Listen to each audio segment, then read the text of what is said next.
नमस्कार. Home minister जाऊबाई जोराच्या आजच्या भागात आपल्या सगळ्यांचं मनापासून स्वागत. या खेळात आमची पण निवड व्हावी अशी प्रत्येक जाऊबाईंची इच्छा आहे. पण आज निवड झालेली आहे कल्याण पश्चिम आधारवाडी भागातल्या विहंग व्ह्यू सोसायटीमध्ये राहणाऱ्या काकडे कुटुंबातल्या जाऊबाईंची. मूळची अहमदनगरची ही फॅमिली गेली 40 वर्षे कल्याणमध्ये वास्तव्य करते. चला मग सुरुवात करूया आजच्या भागाला आणि भेटूयात जाऊबाईंच्या जोडीला. चला. नमस्कार.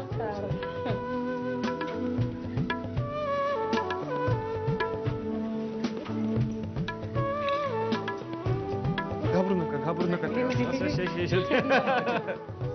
थँक्यू. काकडे कुटुंबात सगळ्यांचं स्वागत आहे. तुमचं पण स्वागत. थोरले जाऊबाई कोण? मी. तुम्ही ओळख करून द्या. माझं नाव पुष्पा शहाजी काकडे. हे माझे मिस्टर शहाजी गोपीनाथ काकडे. ही माझी मुलगी पूजा काकडे. हा मुलगा तेजस काकडे. आणि ह्या माझ्या सासूबाई. धाकट्या जाऊबाई तुम्ही ओळख करून द्या. मी पौर्णिमा अशोक काकडे. हे माझे मिस्टर अशोक काकडे. ही मुलगी वैदेही. हा माझा मुलगा सार्थक. आणि हे माझे सासरे. कुटुंबाची ओळख झाली आणि आता सासूबाई करणार आपल्या सुनांचं परीक्षण. सासूबाई सौ कौशल्या काकडे आणि दोनही सुनबाई आता आपल्यासोबत आहेत. नमस्कार. नमस्कार. आजी, त्यांचं लव्ह मॅरेज आहे ना? तुम्हाला मान्य होतं का? आता जी मुलं ऐकतात का? तुमचा मुलगा ऐकत नाही? आता जे ऐकतात का त्यांच्या मनावर ना. मग तुम्ही काय ठरवलं होतं का की ह्या पोरीशी लग्न कर बाबा, त्या पोरीशी लग्न कर? पहिला आम्ही ठरवलं पण ते म्हणायचं नाही करायचं आताच. बर. आताच करायचं नाही, आताच करायचं, ढकलायचं. करून आणलं मग. करून आणलं. मग आवडलं का सुनबाई तुम्हाला? आवडलं मग काय करायचं. मनापासून आवडलं ना? का हो, मान्य होतं का सासूबाईंना? हो, म्हणजे मोठ्या दिरांना पण माहीत होतं, जाऊला पण माहीत होतं आणि सासूबाई सासरे सर्वांना माहीत होतं. म्हणजे सुरुवातीपासूनच माहीत होतं. विरोध नाही झाला मग कोणाकडून? जास्त विरोध नाही. माझ्या फक्त माझ्या घरच्यांनी विरोध केला. आले होते लग्नाला सगळे? नाही, आम्ही कोर्टामध्ये लग्न केलं. कोर्टात? मग इकडचे आले होते का? एकाचे पण, यांना पण आम्ही बोलवलं नव्हतं. माझे मित्र आणि त्यांचे मित्र असं मिळून आम्ही लग्न केलं. मग आता छान चाललंय? छान बोलतात ना? व्यवस्थित छान बोलतात. बरं, मार्क तिकडे पण द्या बरं का, नाही तिकडे राग काढू नका आता. चला, 5 प्रश्न तुम्हाला विचारणार. छान निवड करायची तुम्ही. पहिला प्रश्न आहे, कोणत्या सुनबाईंचं वागणं तुम्हाला पटत नाही? धाकल्या सुनबाईचं चिडचिडमुळं जरा पटत नाही असं. काय हो, काय करतं चिडचिड? आम्ही आता सर्व्हिसला आहे. माझ्या अंगावर भरपूर लोन आहे. तर माझे 2 पार्लर आहेत. ते पार्लर करून मी घरचं करते असं. अच्छा. त्याला जरा वेळ मिळत नाही मला घरातलं करायला.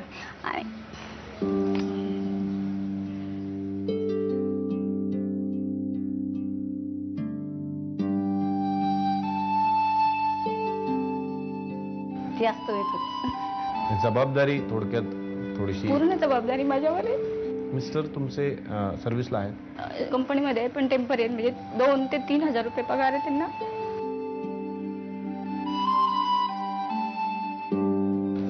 मी फ्लॅट घेतलेला आहे, गाडी घेतलेली आहे, आमची लोन आहेत, मुलांचं शिक्षण. मुलगा माझा इंग्लिश मिडियमला आहे. पूर्ण म्हणजे घर माझ्यावरच आहे. ह्यांना पण माहिती आहे, दोन्हीही कुटुंबाला माहिती आहे. पण चिडचिड मी त्यामुळेच करते कारण काय सर्व कुटुंब माझ्या. मी रात्री 10 वाजता 11 वाजता घरी येते. म्हणजे सकाळपासून 7 वाजून ते संध्याकाळपर्यंत म्हणजे बिझी असते. मला म्हणजे झोपायला फक्त 5 ते 6 तास. संध्याकाळी ज्यावेळेस मुलगी झोपेल त्यावेळेस मी झोपणार आणि ह्या दिवसभर सांभाळतात. त्यांचा अर्थ असा असतो की मी घरी आली की मग म्हणजे मीच फक्त आई आहे ना, तूच करायचं. संध्याकाळी समोर आजारी जरी असली तरी मीच रात्रभर मुलांना रात्रभर अशी फिरवणार घरामध्ये. म्हणजे असं वाटतं की मी एवढं करते मला तुम्ही सपोर्ट करा.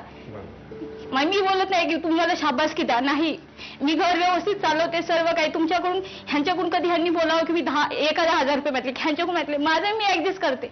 कितीही दवाखान्याचा मुलगा जरी आजारी असला दवाखान्यामध्ये म्हणजे 8-9 हजार रुपये जरी आला तर मी ह्या कुणाकडून 1 रुपये अजूनपर्यंत घेतलेला नाही. की ह्यांनी सांगावं मला की मला 1000 रुपयाची मदत केली. सासऱ्यांनी पण बोला, दिरांनी पण बोला. मला कोणीही आतापर्यंत जसं लग्न झालं मी शून्यातून माझा पूर्ण संसार उभा केलेला आहे, एकूण एक. नक्कीच. आणि तुम्हाला हळूहळू का होईना सगळ्यांचा सपोर्ट मिळो, सगळ्यांचा ही विनंती करतो. थँक्यू. पुढचा प्रश्न आता विचारतो मी सासूबाईंसाठी. कामात चालढकलपणा कोणत्या सुनबाईंकडून होतो? धाकट्या सुनबाई उशिराच स्वयंपाक होतो ना. नाही, हे सगळं मी ह्या बाताला सांगते. माझा स्वयंपाक बरोबर 8 ते 9च्या दरम्यान व्हायचा. पण नंतर मी दुसरं पार्लर टाकल्यामुळे आता माझा संध्याकाळचा स्वयंपाक टायमावर मी करू शकत नाही. मी स्पष्टपणे सांगितलेले की मी 9च्या नंतर घरी येणार. त्यानंतर जो स्वयंपाक असेल तोच असणार ना. कारण ज्यावेळेस सीझन असतो त्यावेळेस आम्हाला वेळ होतो, कधी 11 वाजतात. बरोबर. मग ते ऍडजस्ट ह्या घरच्यांनी केलंच पाहिजे. पैसे पाहिजे ना मला. त्यामुळे थोडंसं मागे पुढे होणार. पण आता सासूबाई चालढकल नाही. काम सगळ्यात जास्त कोण करतं ते पण तुम्ही सांगून द्या. सगळ्यात जास्त काम कोण करू शकतं घरातलं? स्पष्ट बोलायचं ना. काय असतं एकत्र कुटुंब असल्यानंतर प्रॉब्लेम होतातच ना. तुझे मुलगा लहान होता म्हणून, तुझ्याकडे मुलगा लहान नसता तर मग शेवटी ते माझ्याकडे आलं असतं ना. तू काय सांगायची दरवेळेस की माझा लहान मुलगा आहे, त्यांना कोण सांभाळ, मी पाळणा घरात ठेवलं तर कसं टायमर टाइम, म्हणून आता सॉरी तुमची वहिनी इच्छा नाही. स्पष्ट जर टीव्हीवर मांडायचं असेल तर मी हे सांगेल की मोठ्या सुनबाईंना बिलकुल आवडत नाही. ते 2 दिवस सुद्धा इथे राहू शकत नाहीत. आमच्या लग्नानंतर हे तिकडे आंबिवलीला दोघंच होते. पैसे दिले पाच मिनिट बोलू तर.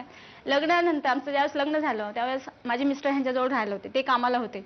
मग हे दोघंच होते राहायला. मग त्यावेळेस तुम्ही का नाही आणलं, बरोबर की नाही. त्यावेळेस ते 2 ते 3 वर्ष एकटेच राहत होते ना.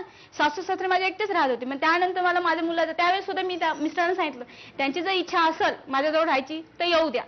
ही रिअल कंडिशन आहे. तू त्यांचा स्वयंपाक करते का? ते त्यांचे सेपरेट स्वयंपाक करून खातात. स्वयंपाक आहे माझा टाइम, मी आताच बोलली ना, टाइम माझा काय 9 ते 10 माझा स्वयंपाक 10च्या अगोदर होऊच शकत नाही. तू पण नाही. ज्यावेळेस आम्ही एकत्र राहत होतो त्यांना ह्यांचा झोपण्याचा टाइम 8:30 ते 9च्या दरम्यान लगेच हातरून टाकतात. यांना म्हणजे लवकर जेवण, माझ्या सासऱ्यांना 8 वाजता जेवण लागतं. मग मी करू शकत नाही ना. मी स्पष्ट सांगितलं, त्यांनी पण सांगितलं. पण आता सासूबाईंचा जो निर्णय आहे तो मान्य करावा लागणार, कारण त्यांना परीक्षिका आपण केलेलं आहे. हे बघा वहिनी, कसं सांगतो तुम्हाला की खेळ आहे आणि खेळामध्ये अजून तुम्हाला खूप मार्क कमवायची संधी पण आहे. असं नाहीये की खेळ इथे संपलेला आहे. चला, पुढचा प्रश्न आहे तुमच्यासाठी. घरात काही महत्वाचा निर्णय घ्यायचा असेल तर कोणत्या सुनबाईंचं मत तुम्ही घ्याल? तर मोठीचा घ्यायचा सल्ला. का बरं? तर मोठीला मान असतो ना जास्त, म्हणून त्यांचा सल्ला घ्यायचा. बरोबर आहे. पण त्यांचा घेतला तर काही चुकीचं असेल का? नाही, चुकीचं तर नाही. मग पण सासूबाईंचं मत आहे की मोठ्यांचा घ्यायचा. बरं, पुढचा प्रश्न आहे. कोणत्या सुनबाई अवाजवी खर्च करतात? धाकले सुनबाई. का मी काय वायपट खर्च करते? नाही उत्तर द्यायचं ना, असं थोडी आहे ना. मी काय वायपट काय खर्च होतं? त्यांना करते? एक उत्तर द्या, कारण तुम्ही निवड केली. उत्तर द्या ना, म्हणजे याचं एक माझा त्यांना वायपट खर्च explanation काय पण आहे? तुम्हाला आता देणं गरजेचं आहे. आता मी बोलू का? हा. बोला. हे मोठा मुलगा आम्हाला पैसे देतो, त्यांच्या घरात आम्ही वेगळं करून खातो. ते आम्हाला अजून 5 पैसे देत नाही. नाही, पण मुद्दा हा नाहीये. मुद्दा काय आहे की त्या खर्च जास्त करतात का? जास्ती खर्च त्यांचा. हा, मी आता ह्याच्यावर उत्तर देते. आता ह्या बोलल्या ना की बाबा मी देत नाहीये.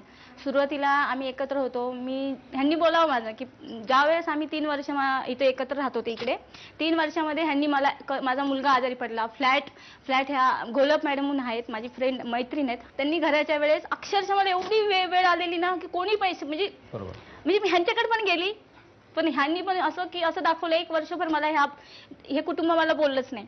ह्यांना विचारलं, ह्यांच्याकडे 15,000 रुपये आले होते, कोणते 1ही रुपया दिला नाही. आम्हाला ठीक ठीक आहे, आहे, पैशाची मदत केली पैशाचा नाहीये. आम्ही आमच्या स्वतःच्या कष्टाने आम्ही घेतलंय. आणि ज्या टायमाला तुला घर घ्यायचं त्याच्या आधी आम्ही 6 महिने आधी घेतले. ठीक आहे, ओके. तुला मी काय सांगितलं पूर्ण? आम्ही आता घर घेतलं, आमचं आता लोन चालू आहे असं म्हणले मी. आणि त्या टायमाला मी तुला म्हणलं, तू नंतर ठीक आहे, मी माहिती का, मोठ्याने घेतलं की बारकांनी लगेच घ्यायलाच पाहिजे असं आहे. मी घेतलं की 6 महिन्यात तिने लगेच खडक पडायला घर घेतलं बस. बघा असं म्हणजे मोठी त्यावेळेस आणि मी तुमच्या बरोबरीला येऊन काय मला काय बक्षीस मिळणार आहे का काय असं नाही म्हणते मी. त्या टायमाला सरांनी दुसऱ्याने हे जाते ना. मी तुम्हाला नाही, ती अपेक्षा मी करतच नाही की तुम्ही कोणी मला मदत करावी. मी संसार व्यवस्थितच उभा करणार. एकत्र राहायचं. जोपर्यंत माझ्या ताकद आहे तोपर्यंत मी कष्ट करत राहणार. कारण काय मला. चला, पुढचा प्रश्न आहे तुमच्यासाठी.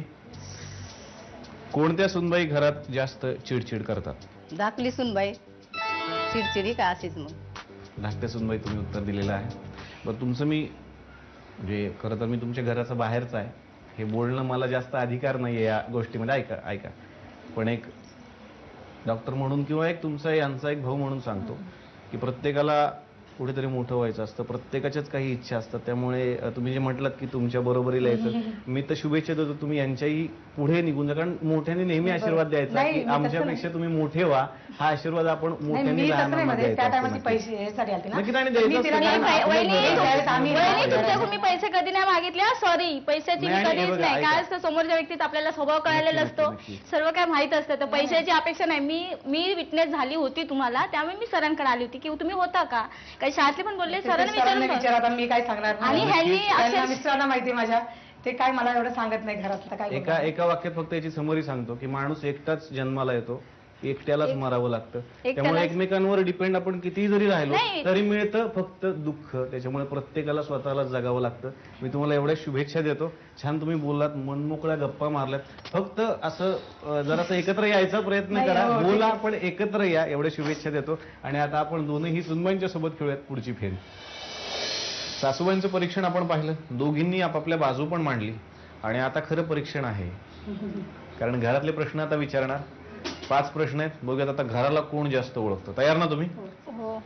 पहिला प्रश्न आहे तुमच्यासाठी, सासऱ्यांचा आवडता क्रिकेटपटू. सचिन तेंडुलकर. सचिन तेंडुलकर. सचिन तेंडुलकर. पुढचा प्रश्न आहे तुमच्यासाठी, तुमची नणंद हा पदार्थ खूप छान बनवते. बेसनचं लाडू. मटण चांगलं बनवतात. त्या मटण चांगलं बनवतात. पुढचा प्रश्न आहे, सासू सासऱ्यांच्या लग्नाचा वाढदिवस. 26 जून. एवढं माहित नाहीये मला. माहित नाही. पुढचा प्रश्न आहे, सहकुटुंब कुलदैवतेचं दर्शन कोणत्या साली घेतलं. 2009. 2009. 2009. पुढचा प्रश्न आहे, तुमचं ग्रामदैवत. भैरवनाथ. काळ भैरवनाथ. जेजुरीचे खंडोबा. त्यामुळे झालंय असं की 400 रुपये जिंकलेले आहेत धाकट्या जाऊबाईंनी, अभिनंदन. आणि 600 रुपये जिंकलेत थोरल्या जाऊबाईंनी, अभिनंदन.